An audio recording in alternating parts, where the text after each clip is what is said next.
the volume. Turn up the volume. You've arrived at the destination for all things Kentucky. This is the Bleed Blue Network Podcast.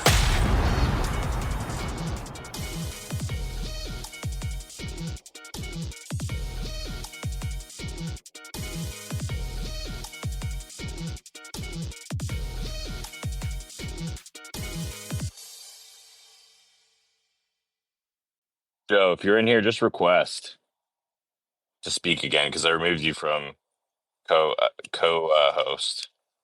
Oh, Joe, are you there? There we go. All right, all right, we've got it. I'm not going to make you co-host because that apparently screwed everything up. I think that worked out probably well because a ton of people got in here now. We're at like 200 people, so you got an update on Caleb Wilson. I know we're gonna walk the line a little bit here, guys, on some stuff. Like, there's a few things I think read between the lines on it. But I think overall this is it's going to be good news. So take it away, Joe. He's coming to Kentucky, baby. I know I've already been saying this, but I've been told that he signed a NIL deal. I know the time frame of when it was signed. I'm not going to go into details. I was also told that he can get out of the NIL deal, but he would have had to given Kentucky 30-day notice. So you can do the math. If he had to give 30-day notice, Kentucky would have transitioned and started recruiting other players like Nate Amin. Or that's the number one thing that when we're reading tea leaves on that aspect, right? Like, and I know we talked a lot about this in our group chat, but Kentucky hasn't moved to anyone else this entire process. Yep. So with the NIL deal in place and us not focusing on other players, that tells me that it's been in place. And for him to get out of that, it would take a notice, and it would take North Carolina $5 to $6 million. And so I'm pretty confident that on Thursday next week that I'll be popping a beer open, putting my legs up, and chugging that bad boy, and moving on to the next recruit. So one of the things I will say from my perspective, obviously this is Paul. I don't have the basketball connections. Like, a lot of my connections are in football, but weirdly enough, I heard from someone from that side of the house that it would take somewhere between a $5 to $6 million offer for North Carolina to jump in. I think I don't know. Like, listen, I don't have message board access. I think someone posted or said something that Pilgrim said he wasn't worried. Right, it was the same kind of thing. $5 to $6 million. We've been hearing that. I think what we're also kind of feeling is this is very much like AJ's scenario. Is that a fair assessment, Joe? Yeah. I mean, I think we talked about it the other night, but if everyone knew where he was going, nobody would watch the announcement. So there has to be smoke screens sent out there so that people tune in. I'm actually shocked that Ohio State's in the final three. I don't know what that's about. I would have just made it a final two and called it a day, but whatever it is. I would say probably Monday or Tuesday, people will start putting crystal balls in. Just because it's going to get out there. But I don't have a crystal ball, but I have a high percentage. So I'll give you a crystal ball. I think that I don't think that's the only good news we're going to hear in the next couple of days. I'm not going to say anything else. I just put it that way. I think that there's some other good stuff coming. But in terms of this, what do you think Caleb Wilson brings to Kentucky? In terms, assuming, look, and I want to preface this, and I think everybody needs to preface this. Like, this is the things we're hearing. There is always the danger North Carolina gets real desperate and throws, a bag. Like, they have lost everyone. right? North They could because Coach Davis is like on the hot seat. They've been desperate. really struggling. So you never know, especially with the day and age that we're in with the NIL. Like you never know, they could swoop in. But I mean, like Caleb I Wilson, don't think so, but it's not impossible. you can't count them out. But at the same time, it's like, why wouldn't he come to Kentucky? Like he seemed to enjoy his visit. He did the interview like with KSR, like all but done, kind of, and now he's just kind of coming up with this announcement like soon. Joe had the update, but I have a good feeling as well as you guys, but you never know in this day and age.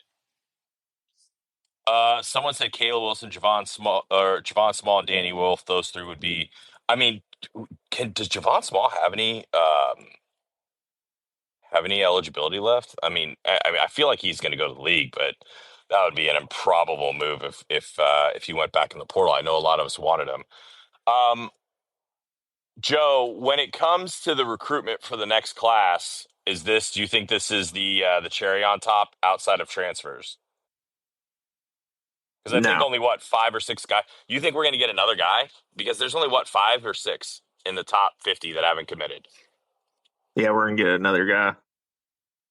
Do you want to say who you think it's going to be, or do you want to wait? Elijah Arenas. Ooh.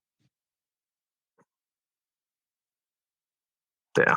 He Talk to everyone about. Here's the thing. Talk to everybody about what you're hearing about Kentucky and Pope in the recruiting circles right now, right? Like, I think give like context of what you've been telling us. Yeah, so like I was, you know how work's been for me a couple days, so I've not been able to kind of post things when I want to, but I was kind of told like when Cal first got to Kentucky how, Kentucky was in every recruit's mouth when it came to wanting that offer and things like that. Although I know we continue to get 5 stars while Cal was there, I kind of sent a tweet out earlier and I said Kentucky's back. By the way, I think factor again. Hold on, I think Acaden Lewis's dad is in this. So shout out Acaden Lewis and his family. We're excited for you guys to be cats. Oh, cool.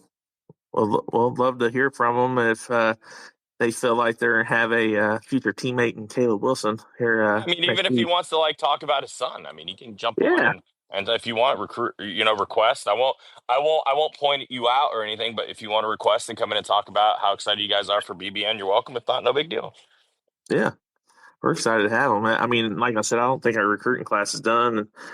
We definitely are interested in Elijah Arenas. I think Arizona's up there as well, so I could see Arizona, pulling out, but we'll see what happens. Alex Constanza still wants to reclassify potentially. Obviously, if he does, I feel pretty good about him. If we weren't to get Arenas, I mean, but when it comes to recruiting, there's recruits that I know of that are top 20 recruits for next year that we have not offered. That if Kentucky were to offer today, they would commit, and that's how it got the first couple of years under Cal. That's how it was. Like he could have offered several recruits, and they would have committed on the spot. I mean, that's a good place to be in.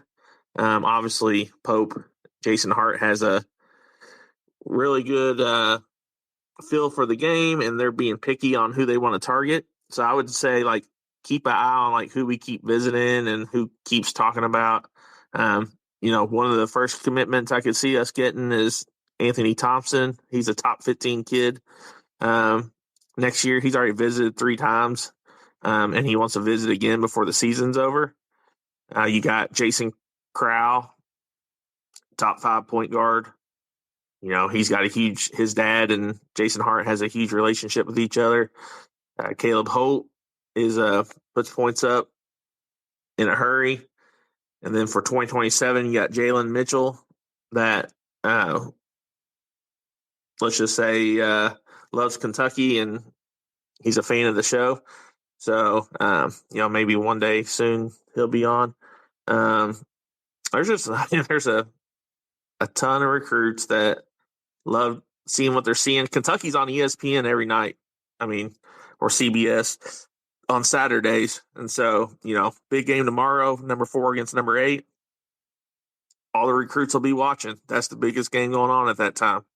And we're in a lot of people's minds, and they want to come here. But it starts next Thursday.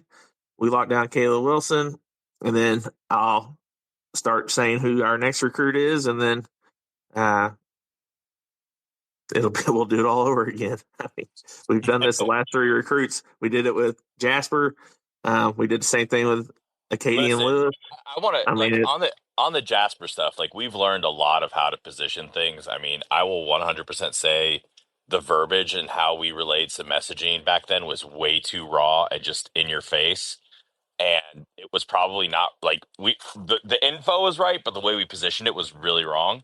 And I will also say Kentucky's NIL on the basketball front has come a long way since that moment in time. And I think that's why you're also seeing a big play right now for like these guys and why we're slaying it. Would you agree? Oh, absolutely. And then we have a former NCAA champion that has been behind the scenes supplying some really nice NIL for our Kentucky Wildcats basketball team that I've been trying to get join our show, but he just wants to stay behind the scenes. But I'll just say that he's one of the favorites of all time, and he's offering some things on the NIL and endorsement deals that a lot of other teams don't have, and so he's been very valuable in getting us to land some recruits. Hey, I gotta get back to it, so I gotta jump off. I just want to say, and I think, Paul, that was a nice comment you had about Jasper. How we're learning, but more excited than I am for Caleb Wilson to announce on Thursday is for Joe to just be able to take a humble victory lap. That's what I'm really excited for, man. It's cool. He's on a team. He's got all this information for us. I like how you emphasized humble. Yeah, this nice little humble victory lap when this happens, because, man, he's taking it on the shins, and we see in the behind the scenes the confidence that he has and the information that he gets. So I hope we don't have any drastic changes and Thursday pans out the way we expect it to. And yeah, Joe, I'll be in the background cheering for you, my guy. But I'm gonna jump off. Mr. Lewis has jumped in as a speaker. How are you doing, my friend? Hey, what's going on? Can you guys hear me? Yeah, man, we can hear you loud and clear. Thanks for jumping on. Appreciate you joining the space. No, man, this is really neat, man. This is actually my first time ever doing something like this on Twitter, and I hopped on because I'm just as curious as everybody else. I think people assume that because Acaden is committed, that he has insight that other people don't, but that's actually not the truth. Although Caleb and Acaden are really close, Acaden tries not to put any pressure on Caleb as to what he's thinking and when he's trying to make the decision. So they're just enjoying kind of just being friends right now, and we're just as curious as everybody else. So I'm tracking this the same way that you guys are, and I hope and I pray that Caleb's a Wildcat, man, because he's a hell of a talent and he's a better person. I've got a really quick story about my first time actually meeting him. Yeah, go for it. Acaden and Caleb actually met in person for the first time this summer at the Slam event in New York. And the way that the event was structured is they had a draft to determine what the two teams would be. And if I'm not mistaken, Cayenne Anthony was a captain and Caleb was a captain. And I believe that Cayenne's first pick was AJ. And if I'm not mistaken, Caleb's first pick was Acaden. And up until this point, like I said, they'd never met one another. And as the draft unfolded, I think the Cayenne's second pick may have been Malik Thomas. And when the rosters were finalized, and I think you can go back and pull them, when the rosters are finalized, if you look at the rosters on paper, which I did, I automatically assumed that Cayenne's team would probably win the game, right? And so what ended up happening is Caleb's team won the game. And the next morning, we were actually all at the airport together, my family and Caleb's family. And I walked up to Caleb and I said, "Hey, man, I'm Acaden's dad. Pleasure to meet you." I said, "Look, I owe you an apology." I said, "Last night I thought you were a terrible GM." And we kind of chuckled. And he looked at me and he said, "I picked the roster because I wanted to win the basketball game." And that just stuck with me.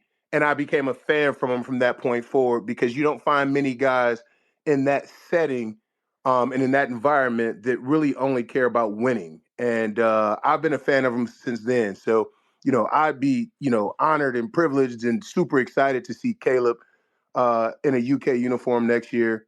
Not only playing with my son, but just kind of hanging out with my son because from everything I hear, Caleb's a better person than he is a basketball player. And Acaden's really the same way. And I think that kind of fits the mold for what Coach Pope is trying to build and create right now at UK. And, I was just telling somebody else the other day, I don't think there's a more exciting time to be with any particular basketball program in the country right now than Kentucky. The fan base is fantastic.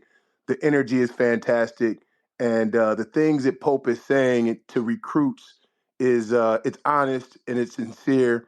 And the follow through from the coaching staff is as authentic as it possibly can be. Caden hasn't played here in D.C.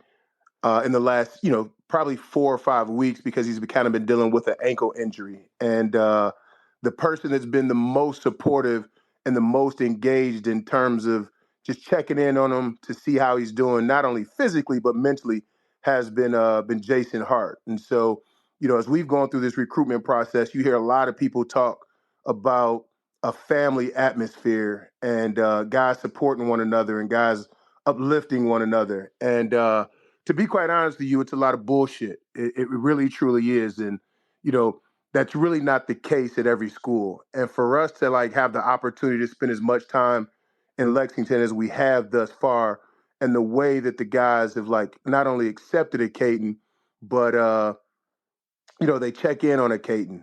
They heard that he was injured, and guys are texting him to see how he's doing and seeing how he's doing mentally, and just to see kind of Jack's struggle a little bit for a game or two there, and people started to question his heart and his toughness, and to see Pope just never fold publicly, and let people know that hey, this is our guy. We believe in him. We're not taking him out of the starting lineup. We're sticking with him, and just to see how he's responded with that type of support, man, just fires us the fuck up over here, to be honest with you. And I can't understand for the life of me at this point why every recruit in the country wouldn't be kind of breaking down the door to try to find their way to Lexington, man. It's a great time to be a Kentucky Wildcat, and as a family, we couldn't be more excited.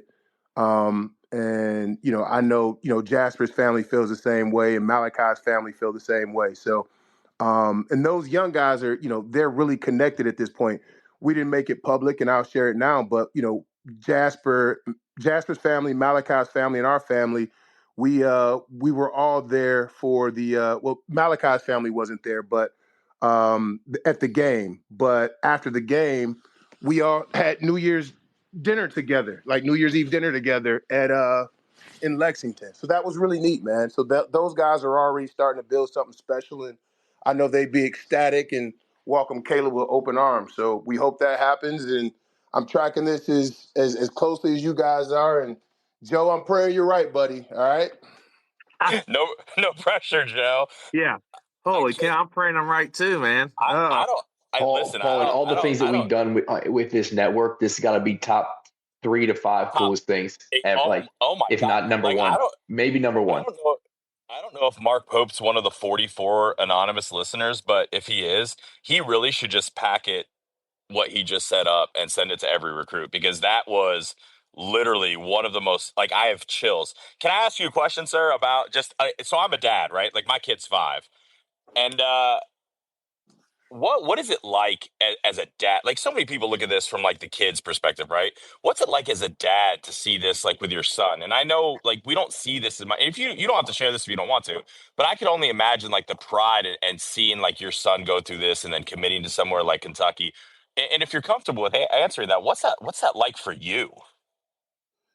You know what? To be honest, and this is really, really, really, really true.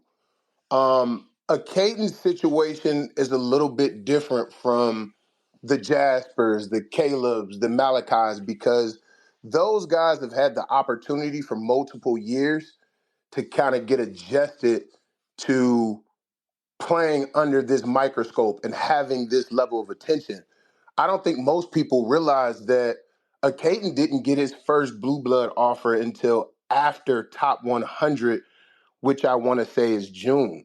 Prior to that, I would probably say that our best offer was UVA, to be quite honest with you. And so we're talking about a period from June of 2024 when Acaden got his first blue blood offer, which was UNC, to November 2nd, he committed to the University of Kentucky. And so if you look at Jasper, like, I'm not sure when he got his first blue blood offer, but he's always been a top 25 guy, right? Malachi's always been in this spotlight. Caleb's always been kind of a top 10 guy. So everything for us has happened extremely, extremely fast. And while there's a great sense of pride in everything that he's accomplished, because we always said that it wouldn't be a matter of if for Caton, it would be a matter of when. And so we're very much so just starting to actually process as a family everything that's kind of transpired because it happened so quickly. You know what I mean? So it was like nobody in Kentucky, nobody in North Carolina, nobody in UConn knew who a Caton Lewis was when we landed in Orlando for top 100. And then when we left Orlando, it was like the world was spinning. You know what I mean? I vividly recall. Get it. I vividly recall leaving. I vividly recall leaving. Maybe after the third day at Top 100 to go grab lunch, and my phone rung, and I had no idea who it was, but I answered it. And when I when I answered it, it's Tennessee's head coach. And he's like, "Is this Mr. Lewis?" And I'm like, "Yeah, it's Mr. Lewis." He's like, "Listen, I'm glad to talk to you." He's like, "I found my new point guard." And, that was just like mind boggling, right? And then, 3 hours later, you're talking to John Shire, or, 4 days later, you're hearing from Mark Pope. So it's like everything for us was such a whirlwind, and you don't have time to process it because it moves so quickly. And so there's obviously a tremendous amount of pride, and there's a tremendous amount of appreciation because there's so many people here in DC that poured into a Caton and helped him get to this point. So it was more so like a relief because you tell your son who has to work his fucking ass off to get to this point that it's not a matter of if, it's a matter of when. And so when it comes to fruition, it was more so like a relief that what I'd been telling my son and asking my son to buy into and invest in, because this kid has made 1,000,001 sacrifices, like 1,000,001 sacrifices. Like even as he kind of works his way back through this ankle recovery, right? Like he's up every morning at 5:30, going to physical therapy. Then he's getting treatment at lunch. And then he's staying afterwards at Sidwell at 8:30, 9 o'clock in the training room with guys. So his grind and his story is a little bit different than everyone else's. And so for us, it was like more of a relief, like, holy shit, like, you sacrifice, you grind, you push, like, and to see it finally come to fruition was amazing, because it's not as simple as people make it seem. As like you work hard and this happens. There are a lot of things that have to fall into place in order for it to happen, right? And here's the real kicker that a lot of people don't know. Caden was not an original invite to Top 100. Caden essentially was a fill-in because other people couldn't make it or other people were injured. So if you take a second and you really think this through, if he never goes to top 100, does he ever end up in this position, right? It's a God thing, man. It's just a Right. God thing. And so from there, it became a domino effect for him. It was like, all right, can you make it? Yes, I can make it. And he goes. And when he's there, he plays extremely well. And then he plays himself into the next event. And so when he goes to the next event, he's playing at that event to play himself into the next event. Nothing was guaranteed for him at any point in the summer. And that's why I'm so proud of him, is because there's not a player in the country that played week in and week out under the pressure to just get an invite or an opportunity for the next thing, right? Like, he's grinded this shit out. And so it was amazing to watch him never fold, never buckle, never second guess himself, and to continue to fight. And so it was more of a release of just concern and fear, or just, is this going to happen? So to see it happen, man, it was magical for us all. But we're still like all adjusting to it, right? And even just being at Rupp for a game was completely different from being at Rupp for Big Blue Madness, which was actually his birthday. You know what I mean? And it's like, wow, like the realization that like our son's going to play here next year. And we're just grateful for the opportunity that's being presented to him, man. That's it. That's an amazing story, man. I really appreciate you sharing that. My I son think has a too often, basketball game tomorrow, and he's only 8, but I'm letting him listen to that before he plays. And I'm a big find your motivation, my guy. That is inspiring. Yeah, man, it's super cool, man. Like, it's super cool. And, you know, as things continue to evolve and as the fan base gets to know him, like, his story is his own. And it's completely rooted in the sacrifices that he was willing to make and the work that he was willing to put into it. And, you know, we've had to do some things strategically through the years to put him in this opportunity. And, you know, we've never second guessed those decisions, and everything is kind of worked out how it was meant to be, right? And so I think there's an article floating around somewhere in Kentucky that kind of talks about like how close Mark Pope was to being cut.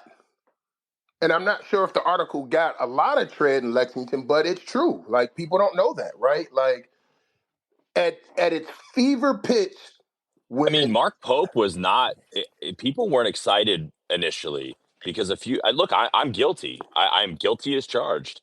I believe some reports that people were not, like, donors were pissed and they were revolting because he was going to be the coach. Imagine if this never happened. Imagine if plane tracking never happened and Scott Drew's wife never got, like, cold feet. We're not having this conversation right now, and everything that's happened, that's put into place, you're here, and all the dominoes that have fallen in, is so awesome to see, right? Like, and just not even just the fact that he was almost cut, but the fact that, like, the fan base didn't even want him to be the coach, right? And now look where we're at, what, 16 games, 16, 17 games into the season, how happy everybody is. And now we're hearing stories about how awesome, this recruitment process is for your son. Like, that's just an amazing, that's an amazing story arc right there in and of itself. Yeah, it's impressive, and I don't think that Pope and the staff get enough credit for what they've been able to do with this roster in such a short period of time. I was telling Acaden last night. Well, Acaden and I were talking last night, and he was asking me like, what two coaches or what two programs have I been most impressed with so far this season?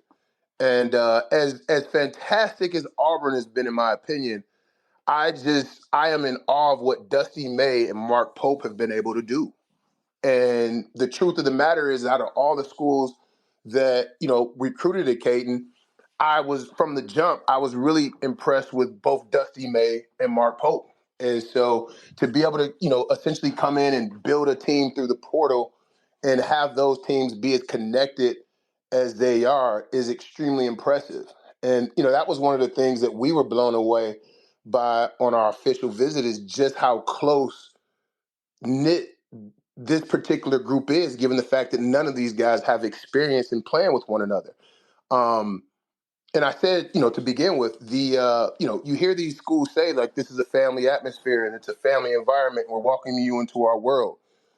In my opinion, and I'm not, Caden may disagree, but the only other school where we saw that was UVA under Tony Bennett.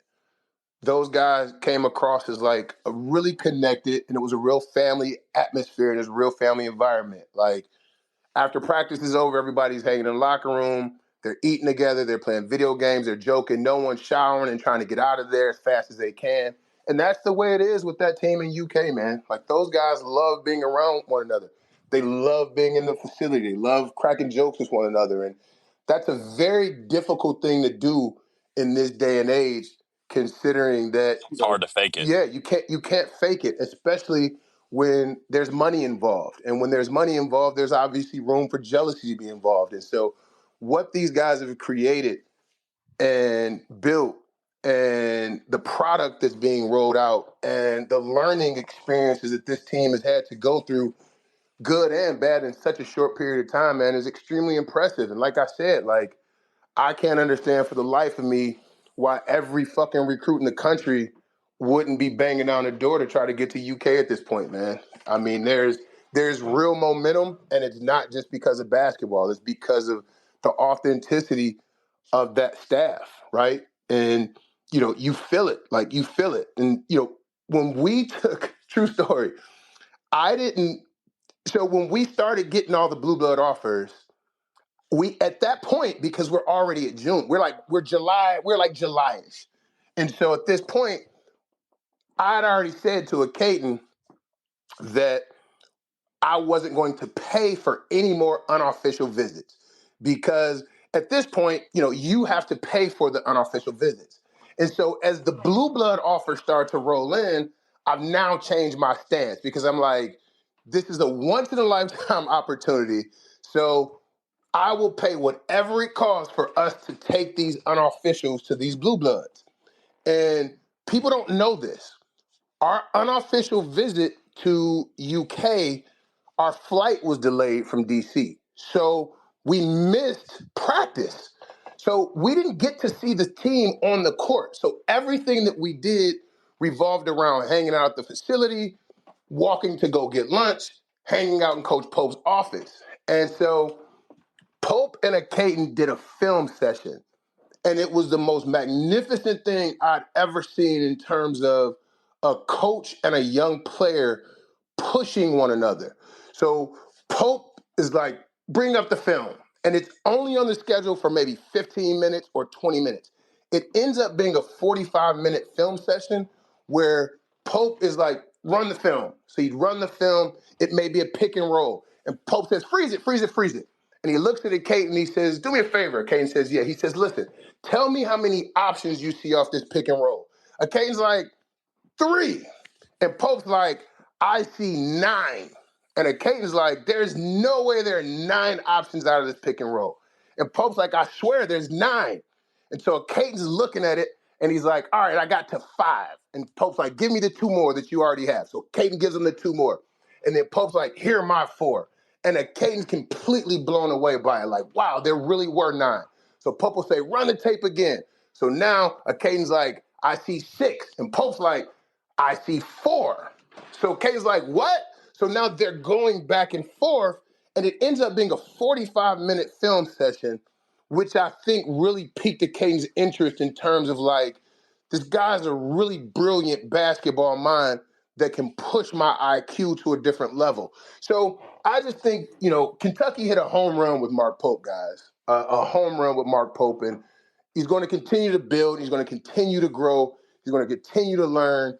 I love the accountability, not only for the players, but for himself. I love the fact that the refs has completely shitted on Kentucky the entire season so far. And Mark, Amen, brother. Amen. We're going to be best yeah, friends. and Mark Pope has taken the high road, and as a result of it, his guys have responded differently. As opposed to being fucking babies and whining and crying about it, they've gone in and they've created solutions instead of excuses. And so there's a lot of pride in having your kid, man, go play for somebody like that, because those are like the lessons that you take forever. I get goosebumps sometimes when I hear his post-game, press conferences, right? Like, Man, I sit in press conferences with him almost every week, and I tell this story a lot. I have a hard time thinking about questions to ask because it's almost intoxicating listening to him. First off, he's really smart, right? Yep. And the way he talks about things and how he leans in, he makes eye contact, by the way, with every person that asks him a question. If I ask him a question, he's looking at me the whole time. And it's you feel important. And that's not something that you can just learn, right? And I'm sure you've seen that. It's incredible. Yep. Like that's something that you can't ever replicate as a coach. And that's I can only imagine what that's like for you who spent more time with him. Yeah, no, it's really cool, man. It's a really, really, really cool experience. Just how grounded how grounded he is, how humble he is, and it's 100% real, right? It's all about the program. It's all about, and the cool thing about Pope in comparison to a lot of other coaches is that he understands every facet of it, right? And he's not critical of it. He understands it like the nature of the game has changed, the landscape has changed. So he understands that there's a financial component, and that doesn't frustrate him because with his pro experience and the knowledge that he has about the college game, he understands that, hey, guys deserve to get paid now. So he understands that there's no issue there. And as opposed to whining about the collective or whining about the NIL, he's trying to figure out creative solutions to get guys what their fair market value is while also kind of keeping that collegiate, fun environment where the guys don't fold under the pressure of the money, right? And so it's the perfect transition from being a collegiate athlete to ultimately being a professional. Because when me and Acaden were at the game, the one thing that we said is more so than any other school, and all of the Blue Bloods have fantastic environments. Do not get me wrong. They're all fantastic environments. Kentucky, though, gives you small market NBA team versus a college team. When we were in Rupp, I felt like I was at Oklahoma City, right? Versus being at a Duke game where it feels like a college environment. Like it is the ultimate breeding ground for a young player who wants to be a professional, especially given the fact that you've got Jason Hart with so much professional experience and G League experience. And then you've got Pope that has so many years of professional experience, not as the guy, but as a role player, right? And so being around stars has given him a different perspective, but being a role player has given him a different perspective. And he's found a way to bring all of this together and create an environment that makes you feel like a professional and it prepares you to be a professional, but also acknowledging that he wants you to enjoy this college experience because it's so unique, especially being at Kentucky. This is literally one of the coolest things I think I've heard about, or just heard, not about, but just heard because we don't get this perspective from you, right? Like a dad, a mom, family, and just seeing that, I have chills right now. I'm not gonna lie. I mean, I'm outside, so I'm already a little cold, but I have just chills because you're saying things that makes me want to run through a wall right now. Like I want to go recruit for Mark Pope. And if he's smart, he should just bottle this up and send it to everyone. I mean, and it's clear. Like, did you play basketball like in high school or in college as well? And I'm sorry if I'm ignorant. Yeah, I don't know this. I hooped in high school and I played D3. But I was fortunate to play in places that had really good culture, right? So I kind of know what it looks like. I kind of know what it feels like. And so with that being said, we kind of as a family, even just our process of trying to figure out where Acaden was going to go to high school, we were looking for very specific things. And so, we were fortunate enough to find it in high school at Sidwell Friends here in DC. And we wanted to continue that at the next level. And, we kind of just found ourselves like, in a situation with Kentucky where Caden said, "Yo, it feels like home," right? And it was cool that the official visit was his actual birthday. Like it was his actual birthday. And Caden, as fun as he is and as personal it is, he has a very low key personality, and he didn't want a lot of fanfare. He didn't want it to be over the top. And they listened to that and they heard that and they tailored the visit to exactly what his personality required. And, he really respected that. And like at one point in time, I couldn't find him, right? I couldn't find him. Like, where the hell is Acaden? And I text Alvin Brooks and he's like, he's been in the locker room sleep for 2 hours. So he felt comfortable at Kentucky. And I'm not saying that he wouldn't have done that at Duke. I'm not saying that he wouldn't have done that at UConn, but he did it at Kentucky. And so there was just a comfort there for him. And he said it felt like home, and we were comfortable with that decision, right? And we were comfortable with that decision partly because we were comfortable with what Mark Pope and his staff were willing to do to go the extra step to make Acaden feel comfortable.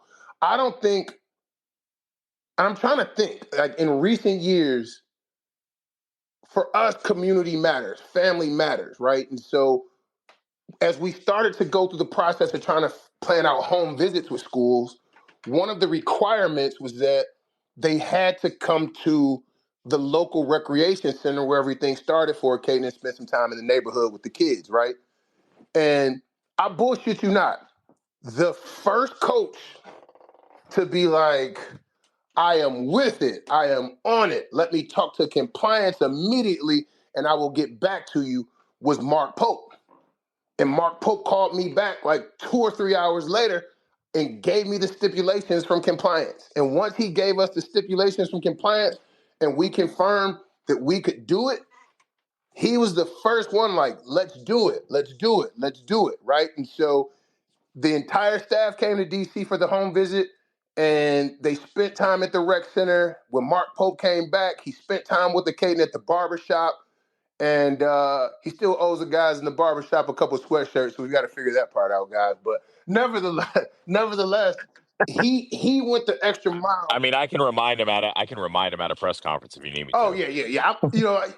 We've got to get on that because there's one particular UK fan that gets his ass busted in the barbershop every time I'm there. It's like Pope got Acaden, but you never got the sweatshirt. So I'm gonna reach out to you. I'll reach out to you next Wednesday, and if it hasn't happened, I'll remind him next Thursday at the press conference. Yeah. So just for you, man, appreciate that. But like, there's commitment there. Like there's commitment there, whether it's good or bad, right? Like if you go through a storm, you're not going to go through it alone, right? And even now, he's not even at UK. But like I said, like you think he was in terms of the response and the reaction and the support that he's gotten. I don't even talk to Cody on a regular basis, right? Because Jason Hart was the lead recruiter for Acaden. I don't even talk to Cody. So Jason Hart must be communicating everything about Acaden's injury to the entire staff because Cody sent me a text message today and said, super excited that Acaden's going to play Sunday. I didn't tell Cody that, but that's just how connected they are to not only the current players, but the guys that are in 2025. It's really unique. It's really special, man. So, fingers crossed that, this message gets back to Caleb and he understands that not only is he wanted, but he's valued, he's appreciated, and there's a family willing and ready to welcome him with open arms, guys.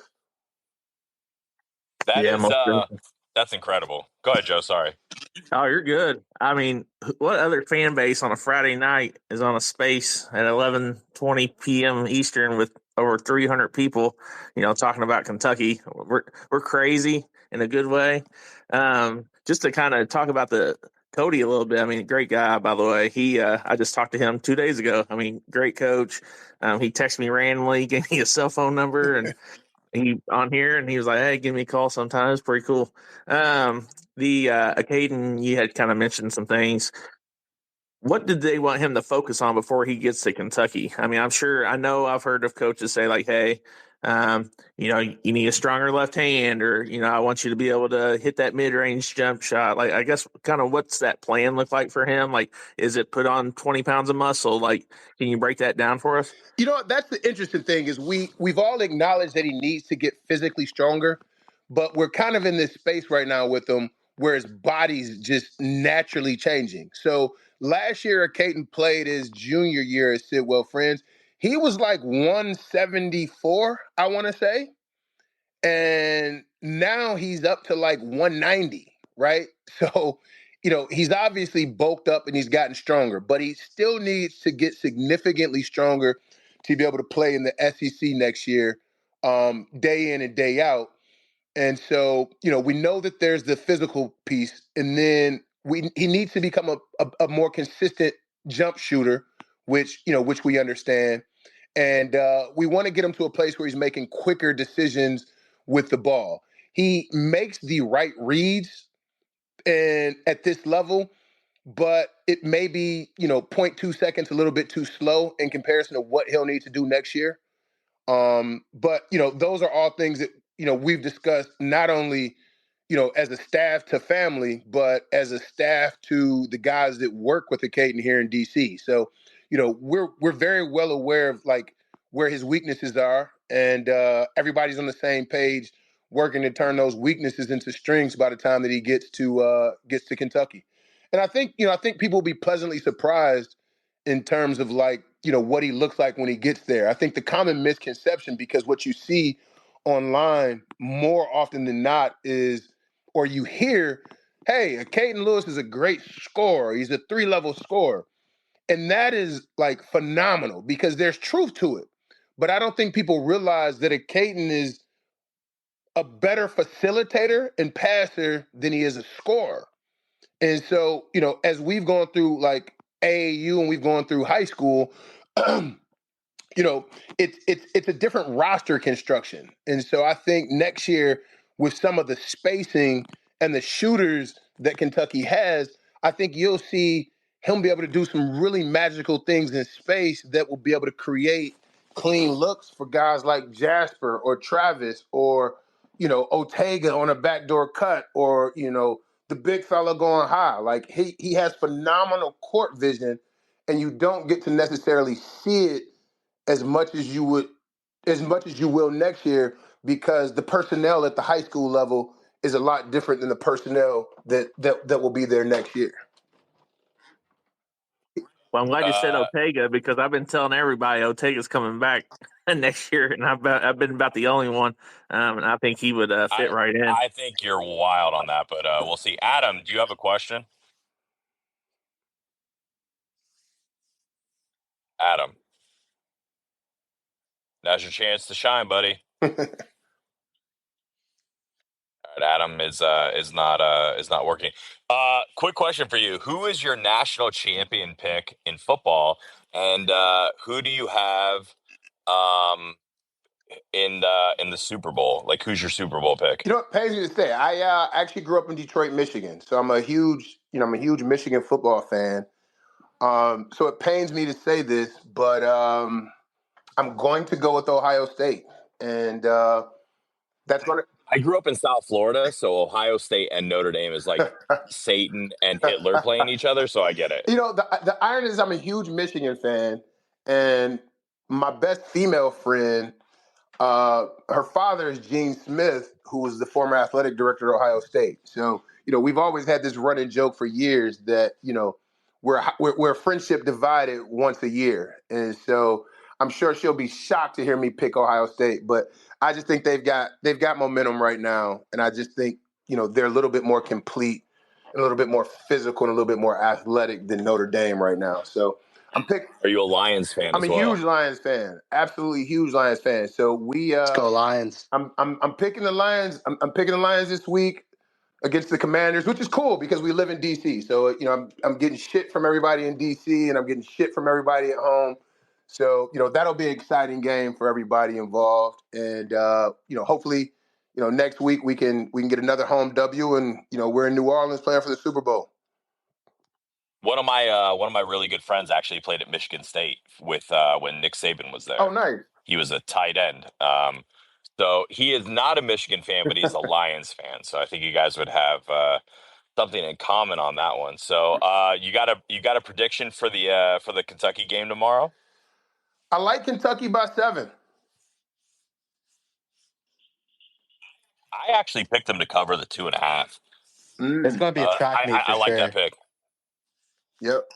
Adam, do you have a question now? You're back in. I think it's all right. There you go. I think go it's ahead. working now. Yo, Mr. Lewis, I just want to say thank you for joining us, and obviously I love all the things I'm hearing, and I'm loving to kind of hear the insight Not a lot of coaches, in big time college basketball can say that they have a coach that played for the team that they're coaching and obviously won a national championship. That's what Mark Pope did in '96. And he obviously played for an amazing coach in Rick Pitino, who, endorsed him, telling all the Kentucky fans, that he was going to get the job done, and then goes to Big Blue Madness and makes an appearance there. So what does that mean to you as as a father of a big time recruit, to have to have your son play for a coach that like gets it, that has that obviously is about the name on the front of the jersey, Kentucky, which is what Mark Pope has talked about throughout the past few months that he's had the job. Like, what does that mean to you to have someone that has experienced what it is like to play for Big Blue Nation, to play in Lexington, and to play in these big time games? That's an interesting question, and I think that this is just being completely honest and completely transparent. We've never really looked at it as far as from the Mark Pope component being a professional as much as we have the Jason Hart piece. So for Caden, who's a point guard,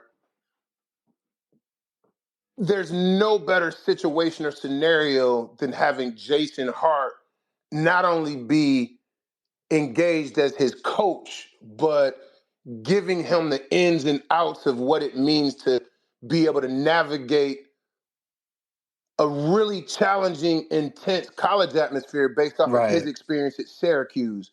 And then being able to share with the Caton the ins and outs of what it looks like, what it means to be a professional.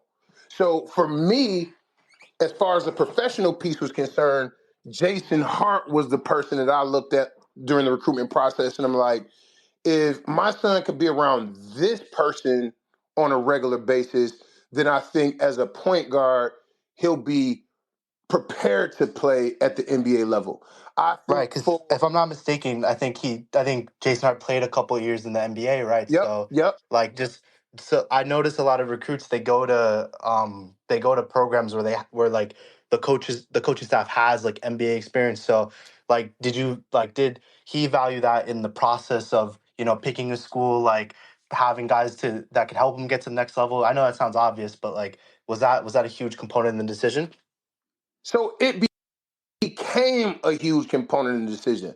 And that's the interesting thing about the recruiting process, right? Because it evolved for us really quickly. And this is a funny story. Is like when Acaden first started his first offer was like from a small like Division 3 school in Pennsylvania. And then I think his like first Division 1 offer may have been like Bryant. And then, as last year's high school season unfolded, he started to get he got like Maryland, he got Georgetown, he got UVA. And so as a family, we sat down and we like came up with like these criteria by which we would rate or we would grade schools, right? And it wasn't meant to like make the final decision per se, but it was more so for us to use as a guide to capture the experiences. So I think our initial 5 criteria were like academics, relationship with the coaching staff, opportunity to play, NIL, and campus life. Those were the 5 criteria that we were rating 1 to 5 based off of the schools that he had. And so when the Blue Bloods came into play, it's amazing because the criteria shifted and it changed. So we went from like using those 5 questions as our guide to like, how many games do you play on ESPN? How many games are nationally televised, right? Right? Like, Yeah. um, how does the team travel and what are the resources to support guys when they travel? So the criteria changed so rapidly, and by the time that we got to like the final 3, it was like some of those things were actually irrelevant because of where we were now, right? Because it was like, all right, certain things were assumed at that point, so the criteria had to change. So as the criteria changed, the experience of somebody on the staff that was a professional did come into play. And because Jason Hart played point guard and he was an NBA player, and what was really interesting for us is this. Jason Hart wasn't an NBA All-Star per se, but he was in the NBA for multiple years, right? And so when you're in the NBA for multiple years and you aren't a star, your work ethic has to be different for you to stick, right? You're, as a teammate, how you support guys, that has to be different. If you're a star, it's a different set of rules. And so our foundation for Acaden has always been, our motto is humble, hungry, grounded, right? Humble, hungry, grounded. And so as we started to learn more about Jason Hart and we started to communicate more with Jason Hart, we understood that even if our kid had the potential to be a star, we didn't want him to have a star mentality. So we need Acaden to keep that humble, hungry, grounded mentality as opposed to being a star. So if you have the ability as a player to be a star, but you have the mindset of a journeyman that has to fight, scrap, and claw to get or to stay in the league, it was the perfect mixture for us. So Jason Hart played a major role in our thought process in terms of how he could mentor Acaden. And not only Mark that, Pope. he coached at G League Ignite, so he was already around Yep, those young guys trying to get to the league, right? So again, like exactly. that's big experience. Exactly. And the Kentucky thing is, it was for us, it was more a pride thing, right? Like it was a pride thing. Like you when you're around Mark Pope, you can tell that he's really invested in this. He's really connected to this. Kentucky could tell Mark Pope next year, like, listen, coach, we've got budget cuts. We can only pay you $150,000 for this season. And I think there's a 99.9% chance that Mark Pope remains the head coach at Kentucky, right? He remains the head coach at Kentucky because he's invested in Kentucky basketball and he's invested in the people in Kentucky. Like he's invested in the people. So there's that connection there.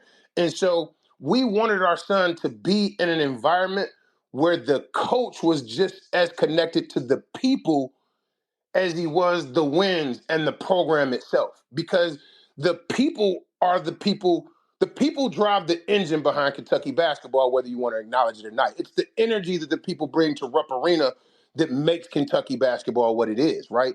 And for us, it's the people in our neighborhood who's helped make our kid who he is. It's the coaches that have poured into him that make him who he is. So it's a value system. So our value system in terms of being connected to community, being connected to the people that pour into us, that believe in us, to see and have our son in direct alignment with somebody that has that same value system because he cares that much about the people, there was a great synergy there that we felt comfortable with. I think Chris has a question. What's up, Chris? How's it going? Can you hear me? Yeah. Yes, sir. Yes. I just my real quick question is, I know Mark Pope, he became the head coach back in April. I mean, how quickly was it that he reached out to y'all to try to build that relationship with y'all for the class of 2025 with the Acaden Lewis? So you got to think, he got the job. Acaden wasn't on the map nationally in April.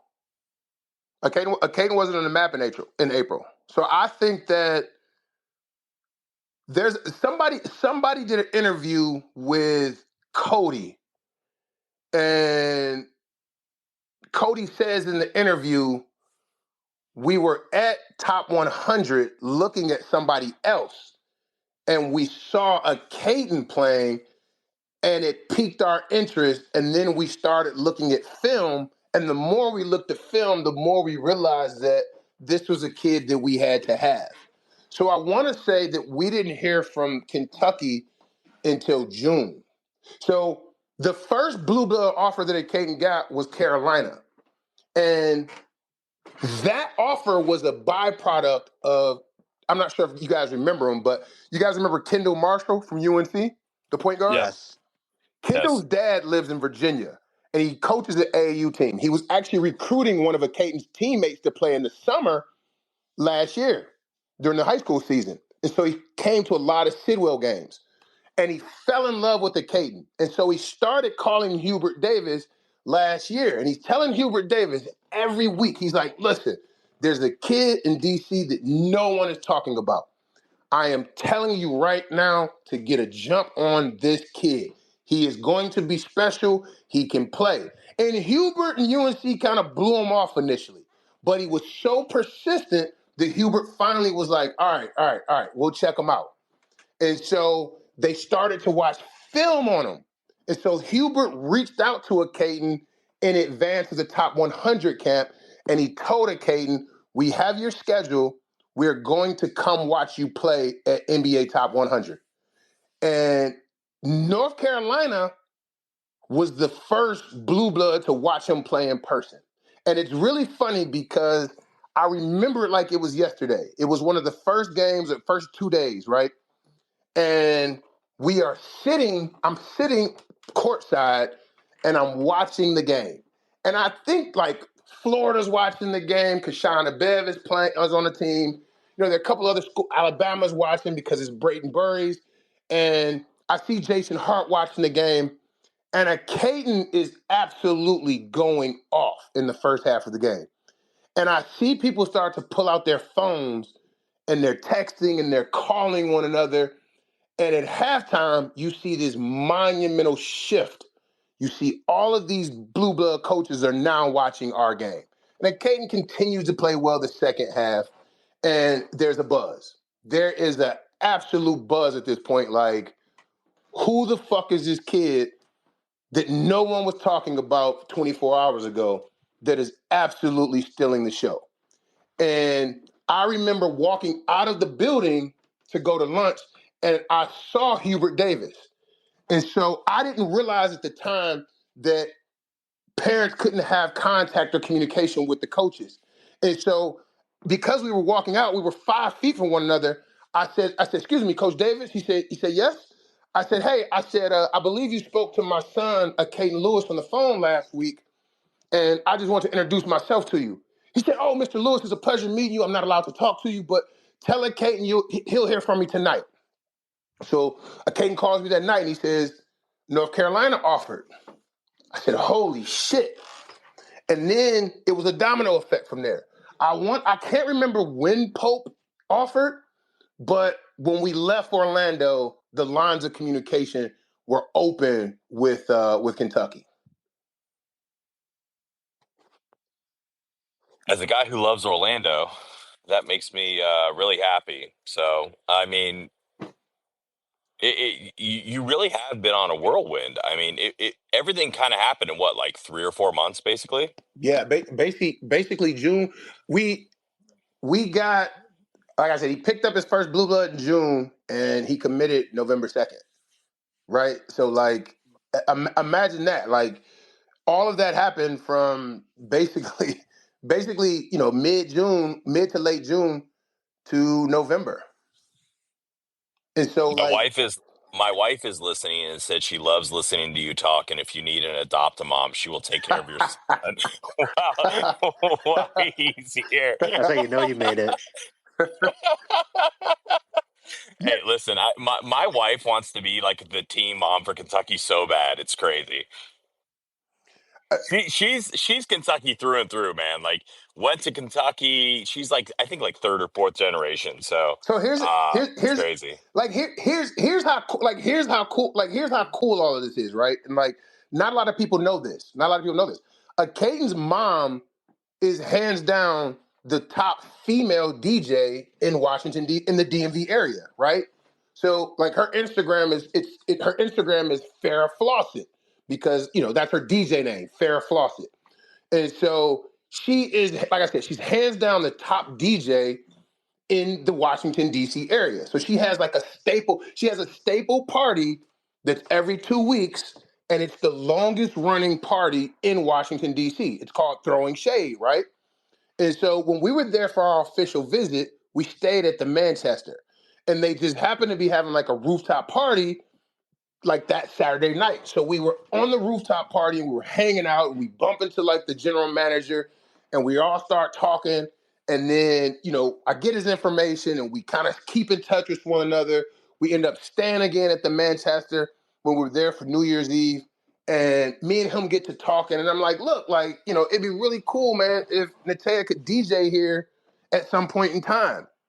And he's like, look, that would be super cool. Let's have a conversation about it. So I don't even know if this isn't even out yet, but I believe after the South Carolina game, Acaden won't be there, but after the South Carolina game, her staple event here is called Throwing Shade. She's doing it at the Manchester after the South Carolina game from like 3 to 7. So his mom's going to DJ and in Lexington without a Caden on the Manchester rooftop. So when you talk about like this family, this family atmosphere and this family environment where everything just kind of like fell into place and all the dominoes, like that's what we kind of refer to. Like this was really meant to be for us and our family, right? Like that's going to be awesome. Like Caden's not going to be there. I'm not even going to be there, but she's coming there just to go to the South Carolina game. And then she's DJing on the Manchester rooftop right afterwards. So everything just kind of fell into line with this Kentucky thing, guys. Hey, I got a gig. For her. She can be the DJ at Big Blue Madness next year. Oh man, how about that? That'll be lit.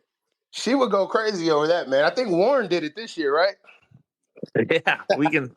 Let's see if we can make it happen. I mean, we're doing a charity event for veterans at the Kentucky Castle, and we might need a DJ. So, just saying, Yeah, that could man. be a Like, thing. she be open to all those opportunities. She be open to all those opportunities, man. Like, but just like you guys said, man, like it's been like a whirlwind for us. And we're like, because it happened so fast, like we're still all kind of like unpacking it a little bit. You know what I mean? Like it really is the time that a child and the family has to adjust to the spotlight, the attention, the questions, the interaction. Like it takes time to adjust to that. You know what I mean? And our recruiting process was very, very, very, very private. Like Natea and I intentionally allowed Caden to speak for himself. We never wanted to put words in his mouth. So a lot of people would reach out to Natea or I'm like, hey, can we do an interview? Can we talk to you guys? And we would just refer them to a Caden because we wanted this to be his journey, his process, his experience. So he like did a fantastic job of kind of overseeing and managing his own recruitment. And so now we're kind of all at this point where like we're really starting to just unpack like how cool this is, right? Like even just down to like the other day, I'm like, we're doing laundry and I'm like pulling out jerseys, like his Kobe event jersey, his Slam jersey, and it's like surreal to think that all of this happened for him in 4 or 5 months, man. I tell you, what's cool is, we were all jumping on here for a quick Caleb Wilson update for about 15 minutes, and to have you jump on and spend an hour of your time kind of giving us the behind the scenes about kind of what goes on in recruiting and just kind of telling your stories about your son. I mean, this last hour and 15 minutes, I know the guys that are in here have given us chills. I can't tell you how much we appreciate you taking time tonight to like jump on and join us. I mean, we'd love to have you on our show. We do shows, Monday through Friday, 9 to 10. We'd love to have you on your show like further down the season or, once your son's playing next year. Like anytime you want to hop on and join us, we'd love to have you, but I definitely want to respect your time. And I know a lot of these viewers tonight just wanted a quick update. So I just don't want to. I know it's a Friday night, and I know you're being generous, answering all the questions, but we want to respect your time tonight. But we want to keep it open for you to know anytime you want to hop on, you're more than welcome to, and we'd love to have you. No, man, thanks, man. It was super cool. Like I said, I hopped on like everybody else in this line to get that Caleb update because, like, my phone has been popping all day. Like, hey, like, what do you know? Where is he going? And I'm like, I have no idea. And so I am literally like, when I saw this, I'd never done it before. So I'm like, maybe these guys know something that I don't know. So we're all in the same position, and fingers crossed that Caleb comes home, baby. The cool thing is that Yes, sir. You're a dad of an incoming Kentucky recruit, but the way you're talking, it's like you're one of us. You're just as much of a fan as all of us, and I think that means a lot to just everyone in here, including myself. No, super. And I think there are people that will probably be like, yo, like, I'm not big on Twitter, and I don't have a lot of followers and anything like that. But I think it's really neat, the love and the support that the fan base has already given, not only Acaden, but our family. So we're very much so, cut from a different cloth. Like we are just, we are as blue collar as it comes on this side. You know what I mean? Like, and I think Pope kind of touched on that on one of our visits. He was like, look, like, we don't want to be blue blood. We want to be the blue collar blue blood. And, that resonated with us. So, we want to be as close to the fans as possible, man. This was really cool. So, I really appreciate you, like Joe said, taking the time out to talk to us and giving, listen, like sports, and I think you get this, right? Like sports has become such a big business. People don't get to see this aspect of it. So I think, this means a lot to everybody who's listening right now. I don't know why everyone got muted, by the way. I did not hit that button. So everyone can unmute themselves. I have no clue what just happened. I am the biggest, I am a basketball junkie, right? Like Acaden will tell you this, right? Like I went to a JV game today, right? I went to 2 JV games today, and then I left that game. I left those and went to like a 6th grade game. So like I'm a basketball junkie. Like I'm following all of these guys, and I'm as huge a fan of these guys as you are, man. So, the only difference is, because of, my son's work ethic and his commitment to the game, I'm more or less in a position where, I kind of get a front row seat. And I know what it feels like to be the guy in the 30th row that, is just as curious. So, I think it's cool that, I can share some of these experiences, some of these stories, because believe it or not, I text message other guys' dads like, "What was the visit like? Was it super cool? What was this coach like? You know what I mean?" Like, I had a friend that was at St. John's last week, and I'm calling him while he's on the visit, like, "What's Patino like? Is he really an asshole? Is he a nice guy? Is he that intense? Is he really cool?" Like, so I am just as much of a fan as anybody else on this line of college basketball, and it's cool to just share insight, and I appreciate you guys allowing me to participate, guys. For real, it means a lot.